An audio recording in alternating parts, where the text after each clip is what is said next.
Welcome to the Leo. గత 2 రోజుల నుంచి దాదాపుగా 93,000 మంది ఏదైతే గ్రూప్ 2 ఎగ్జామ్కి ప్రిపేర్ అవుతున్నారో వాళ్ళంతా కూడా నిన్న ఆదివారం నాడు ఏపీపీఎస్సీ కండక్ట్ చేసినటువంటి గ్రూప్ 2 ఎగ్జామ్ అయితే రాయటం జరిగింది. అయితే ఎగ్జామ్ కంటే ముందు ఒక రకమైనటువంటి అలజడిని సృష్టించే ప్రయత్నం జరిగింది. దీని వెనక వైసీపీ కుట్ర ఉంది.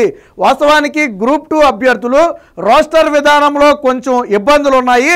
వాటిని తొలగించిన తరువాత ఎగ్జామ్ కండక్ట్ చేయమని అడిగిన మాట వాస్తవం. అయితే అంతకంటే ముందు ఇది కోర్టులో నడిచింది. కోర్టు కరెక్ట్గా వారం రోజుల క్రితం కోర్టు ఏం చేసిందంటే ఇప్పటికిప్పుడు ఎగ్జామ్ని రద్దు చేయడం కుదరదు కాబట్టి ఎగ్జామ్ యథావిధిగా జరుగుతుంది, కానీ తుది ఫలితాలు మా తీర్పుకు లోబడే ఉంటాయని అభ్యర్థులకైతే ఒక భరోసా ఇచ్చిందంటే ఎగ్జామ్ తరువాత కూడా రోస్టర్లో సరిచేసి ఫలితాలు విడుదల చేస్తే ఎటువంటి ఇబ్బంది ఉండదనేది కోర్టు యొక్క ఉద్దేశం. అయితే కోర్టు తీర్పు చెప్పిన తర్వాత ఎప్పుడైతే ఎగ్జామ్ జరగాలి అనుకున్నారో ఒకవేళ రోస్టర్ సరి చేయకుండా ఎగ్జామ్ పెడితే తరువాత పట్టించుకుంటారో పట్టించుకోరో తరువాత ఇబ్బందులు వస్తాయనే ఉద్దేశంతో ఎవరైతే గ్రూప్ 2 అభ్యర్థులు ఉన్నారో వారు రోస్టర్ సరి చేయాలని ప్రభుత్వాన్ని అడిగిన మాట వాస్తవం. దాని మీద నారా లోకేష్ గారు కూడా పాజిటివ్గానే స్పందించారు. లీగల్ టీంతో మాట్లాడి మీ నుంచి అనేక రిక్వెస్ట్లు నాకు వచ్చాయి, నేను తెలుసుకున్నాను. సో లీగల్ టీంతో మాట్లాడి దీని సాధ్యాసాధ్యాలను పరిశీలిస్తామని చెప్పి నారా లోకేష్ అయితే ఒక హామీ ఇచ్చారు. వాస్తవానికి ఆ ఎగ్జామ్ వాయిదా వేయమని చెప్పి గవర్నమెంటే ఏపీపీఎస్సీకి ఒక లేఖ రాసింది. ఇక్కడ చాలామందికి తెలియాల్సింది ఏంటంటే ఏపీపీఎస్సీ అనేది ఒక స్వతంత్ర ప్రతిపత్తి గల సంస్థ. దాని మీద ఎవరి నియంత్రణ కూడా ఉండదు. ఈవెన్ గవర్నర్ కూడా ఆ విషయంలో జోక్యం చేసుకోరు. కోర్టులు కూడా ఏపీపీఎస్సీ విషయంలో జోక్యం చేసుకోదు. అందుకనే కోర్టు యథావిధిగా ఎగ్జామ్ నిర్వహించాలని చెప్పింది. అందుకే చాలామంది అనుకుంటారు గవర్నమెంట్ డెసిషన్ తీసుకుంటే అయిపోతుందేమో అనుకుంటారు. వాస్తవానికి గవర్నమెంట్ డెసిషన్ని ఏపీపీఎస్సీ పరిగణలోకి తీసుకుంటే నో ఇష్యూ. బట్ ఇక్కడ ఏపీపీఎస్సీని వాయిదా వేయమని ప్రభుత్వం నుంచి లేఖ స్వయంగా చంద్రబాబు గారే లేఖ రాశారు. బట్ ఎందుకు వాయిదా పడింది, వాయిదా పడలేదు అనేది ఇక్కడ అభ్యర్థులు తెలుసుకోవాలి. ఇక్కడ జగన్మోహన్ రెడ్డి డ్రామాలు. వాస్తవానికి అసలు ఈ రోస్టర్ విధానంలో తప్పులు ఎప్పుడు వచ్చాయి? జగన్మోహన్ రెడ్డి హయాంలో వచ్చాయి. మరి జగన్మోహన్ రెడ్డి ఏ రోజైనా రోస్టర్ విధానంలో తప్పుల్ని సరిచేశాడా? చేయలేదు. సరే, ఎవరు ఏపీపీఎస్సీకి లేఖ రాశారు ఎగ్జామ్ వాయిదా వేయొద్దని? మొన్న వాయిదా వేయమని ప్రభుత్వం లేఖ రాస్తే వాయిదా వేస్తే ఇది ఎన్నికల కోడ్ అమల్లో ఉన్న నేపథ్యంలో ఇది కూటమి ప్రభుత్వంకు అనుకూలంగా మారింది, వాయిదా వేయొద్దు అని ఏపీపీఎస్సీకి లేఖ రాసి అలాగే ఎన్నికల కమిషన్కు కూడా లేఖ రాసిన దౌర్భాగ్యులు వైసీపీ నాయకులు.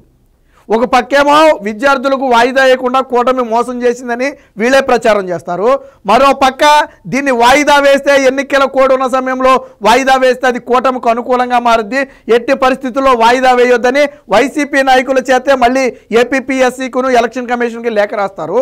ఇప్పుడు కానీ ఎన్నికలు ఉండకపోతే బహుశా ఏపీపీఎస్సీ ఒక స్టాండ్ తీసుకుని వాయిదా వేసేదేమో. బట్ వాస్తవానికి ఇప్పుడు ఏపీపీఎస్సీ వాయిదా వేస్తే రేపొద్దున ఇప్పుడు లేఖ రాసిన వాళ్ళే రేపు కోర్టుకి వెళ్తారు. ఎగ్జామ్ని వాయిదా వేసి కూటమికి అనుకూలంగా మార్చారు, ఎమ్మెల్సీ ఎన్నికల్లో లబ్ధి పొందడానికి కూటమి ప్రభుత్వం చెప్పినట్టు ఏపీపీఎస్సీ చేసింది అని మళ్ళీ వీళ్ళకే కోర్టుకి వెళ్తారు. ఏపీపీఎస్సీ అనేది సాధారణంగా ఎవరి ఒత్తిడికి లోనవ్వదు, స్వతంత్రంగా పనిచేస్తుంది. అదే మంచిది కూడా. ఏపీపీఎస్సీ అని దాని మీద ఎవరి ఒత్తిడి కూడా ఉండకూడదు. ఎలక్షన్ కమిషన్ ఎలా అయితే స్వతంత్రంగా పనిచేస్తుందో ఏపీపీఎస్సీ కూడా అలాగే స్వతంత్రంగా పనిచేయాలి. దాని మీద గత వైసీపీ హయాంలో ఏం జరిగింది? ఏపీపీఎస్సీలో మొత్తం బోర్డుల్లో అందరినీ ఆళ్ళ సభ్యులను పెట్టుకుని వాళ్ళకి కావాల్సిన వాళ్ళని చైర్మన్లుగా పెట్టుకుని వాళ్ళ ఇష్టం వచ్చినట్టు ఆడారు. మీకు గుర్తుందో లేదో గతంలో జగన్మోహన్ రెడ్డి ఈ సచివాలయ ఎగ్జామ్ పెట్టినప్పుడు అవకతవకలు జరిగే ఆరోపణలు వచ్చాయి కదా, దాన్ని కప్పిపుచ్చారు మొత్తానికి. ఎలాగో సచివాలయ ఉద్యోగుల్లో మొదటి ర్యాంక్ వచ్చిన అమ్మాయికి ఉద్యోగం ఇవ్వలా. ఎందుకు ఇవ్వలేదంటే గుట్టు బయటపడుతుంది కాబట్టి.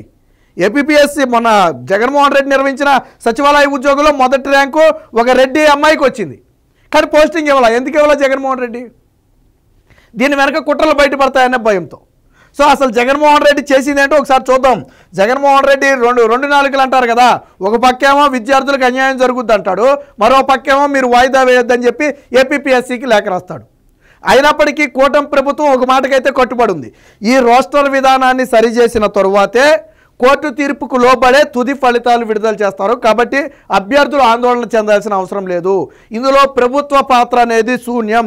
ఎన్నికల కోడ్ ఉన్న సమయంలో రద్దు చేయటం కుదరదు. వైసీపీ రద్దు చేయొద్దని లేఖలు రాసింది కాబట్టి మళ్ళీ ఏపీపీఎస్సీ కోర్టులో వస్తుంది కాబట్టి దీన్ని ప్రస్తుతానికి రద్దు చేయకుండా యథావిధిగా చేశారు. చూద్దాం ఒకసారి. గ్రూప్ 2 వివాదం వెనక బయటపడుతున్న జగన్ రెడ్డి కుట్రలు అని చెప్పి ఒక వార్త అయితే వచ్చింది. గ్రూప్ 2 పరీక్ష వాయిదా వేస్తే ఎమ్మెల్సీ ఎన్నికల్లో టీడీపీకి లబ్ధి అని ఎలక్షన్ కమిషన్కి ఏపీపీఎస్సీకి లేఖ రాసింది వైసీపీనే. కూటమి ప్రభుత్వం ఎప్పుడైతే అభ్యర్థుల ఆ కోరిక మేరకు ఎగ్జామ్ని వాయిదా వేయాలని ఏపీపీఎస్సీకి లేఖ రాసిందో వెంటనే వెనకమాల లేఖ రాసింది వైసీపీ. మరి ఇప్పుడు అభ్యర్థులకు వెన్నుపోటు పొడిచింది ఎవరో చెప్పండి. అభ్యర్థుల కోరిక మేరకు కూటమి ప్రభుత్వం వాయిదాకు ఒప్పుకుంది. వాయిదా వేయమని ఏపీపీఎస్సీకి లేఖ రాసింది. ప్రభుత్వం స్వయంగా నిర్ణయం తీసుకోలేదు దీంట్లో. కానీ వెనకమాల వాయిదా వేయొద్దని లేఖ రాసింది ఎవరు? వైసీపీ. దీని వెనక కుట్ర వైసీపీది. వైసీపీ లేఖతో పరీక్ష రద్దు కుదరదని తేల్చిన ఏపీపీఎస్సీ. నేను ఇందాకే చెప్పా. ఇప్పుడు కన్నా ఒకవేళ కూటమి ప్రభుత్వం చెప్పినట్టే వాయిదా వేశారు అనుకోండి, ఏపీపీఎస్సీని దోషులుగా నిలబెడతారు కోర్టులో రేపొద్దున. కూటమి ప్రభుత్వంగా లబ్ధి చేకూర్చాలనే వీళ్ళు ఎగ్జామ్ వాయిదా వేశారు, దీని వెనక కుట్ర ఉందని చెప్పి మళ్ళీ కోర్టులో పెడతారు. కాబట్టే ఏపీపీఎస్సీ వాయిదాకి ఒప్పుకోలేదు. నోటిఫికేషన్ ఇచ్చింది జగన్మోహన్ రెడ్డి హయాంలో, రోస్టర్లో తప్పులు తడాఖా చేసింది జగన్మోహన్ రెడ్డి హయాంలోనే, హైకోర్టులో కేసులు వేసేలా చేసింది కూడా జగన్మోహన్ రెడ్డి హయాంలోనే. అప్పుడు పడిన కేసులు ఏవి? మెయిన్స్ పరీక్ష ఫిబ్రవరి 23న చెప్పమని డేట్ ఇచ్చింది హైకోర్టు. ఈ డేట్ ఎవరిచ్చారు? కోర్టులో వాదోపవాదాలు విన్న తర్వాత ఎగ్జామ్ కండక్ట్ చేయమని డేట్ ఇచ్చిందే కోర్టు. కోర్టు డేట్ ఇచ్చిన తర్వాత కూడా రోస్టర్లో తప్పులు ఉన్నాయి కాబట్టి దాన్ని సరిచేయాలని చెప్పి కోర్టుకి వెళ్తే కోర్టు ఏం చెప్పిందంటే, ఇప్పుడు ఈ ఒక్క కారణంతో ఎగ్జామ్ని వాయిదా వేస్తే దాదాపు 1,00,000 మంది అభ్యర్థులు నష్టపోతారు. సో తుది తీర్పుకు లోబడే ఫలితాలు ఉంటాయి, మీరు ఎవరు కంగారు పడద్దు, యథావిధిగా ఎగ్జామ్ రాసేయమని చెప్పి హైకోర్టు చెప్పింది. సో దాన్ని బేస్ చేసుకునే ఎగ్జామ్ పెట్టారు. ఇందులో ప్రభుత్వ పాత్ర అనేది శూన్యం.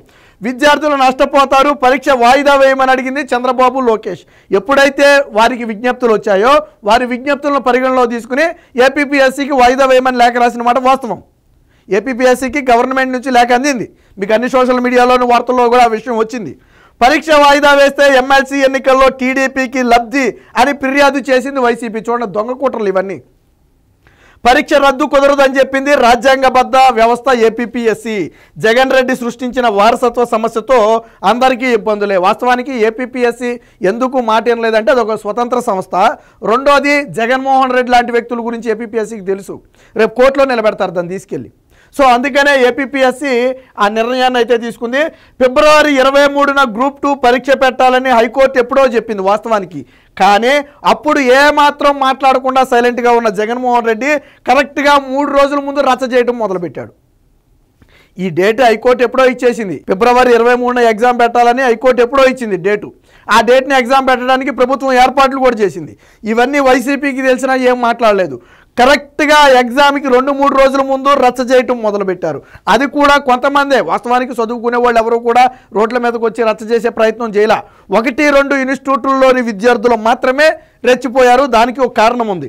గ్రూప్ 2 మెయిన్స్ పరీక్ష రాయని వైసీపీ విద్యార్థి విభాగం వాళ్ళు కూడా ఆందోళన ఎందుకు చేశారు? ఇందులో చాలామంది వైసీపీ విద్యార్థి విభాగం వాళ్ళు ఉన్నారు. వాళ్ళు వాస్తవానికి గ్రూప్స్ రాసేవాళ్ళు కాదు, బహుశా ఏ చదువుకుంటారో ఉండొచ్చు. బట్ వాళ్ళు కూడా గ్రూప్ 2 అభ్యర్థుల్లాగా ఆందోళనలో పాల్గొన్నారు. అంటే ఈ అలజడి సృష్టించడానికి వైసీపీ విద్యార్థి విభాగం రంగంలోకి దిగింది.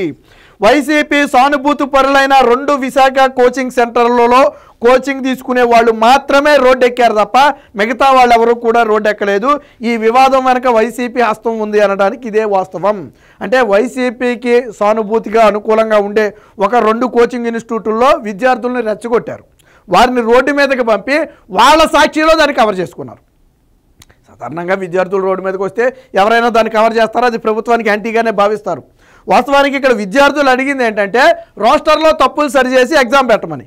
దానికి ప్రభుత్వం కూడా సానుకూలంగా ఉండే ఎగ్జామ్ను వాయిదా వేయమంది. బట్ వెనకమాల వాయిదా వేయకుండా చేసింది జగన్మోహన్ రెడ్డి. చూడండి, ఇటుపక్కేమో ఎగ్జామ్ వాయిదా వేయొద్దని ఏపీపీఎస్సీకి లేఖ రాశాడు, మరోపక్క తన విద్యార్థి విభాగానికి చెందిన వాళ్ళని ముందు పెట్టి ఆందోళనలు చేయించాడు. అంటే ఇటు ఆందోళన చేయించింది జగనే, ఎగ్జామ్ వాయిదా వేయొద్దని ఏపీపీఎస్సీకి లేఖ రాసింది జగనే. అంటే కేవలం ఇది అలజడి సృష్టించడానికి, ఇతర విషయాలు డైవర్ట్ చేయడానికి రాబోయే ఎమ్మెల్సీ ఎన్నికల్లో అది కూటమి ప్రభుత్వానికి యాంటీగా మారాలి, అభ్యర్థుల్లో ఆందోళన రేకెత్తించాలనే ఒక కుట్ర కోణంతో జగన్మోహన్ రెడ్డి పన్నిన కుట్ర ఇది. వాస్తవానికి రోస్టర్ విధానానికి ఇప్పుడున్న ప్రభుత్వానికి ఎటువంటి సంబంధం లేదు. కానీ వీటిని సరిచేసే అభ్యర్థులకు ఫలితాలు ఇస్తామని చెప్పి ఇప్పటికే కూటమి నేతలు కూడా చెప్పారు. ఏది ఏమైనా జగన్మోహన్ రెడ్డి గ్రూప్ 2 విషయంలో చేసినటువంటి కుట్ర కోణాలన్నీ కూడా ఒక్కొక్కటిగా బయటపడ్డాయి. Please subscribe to Leo news for more videos.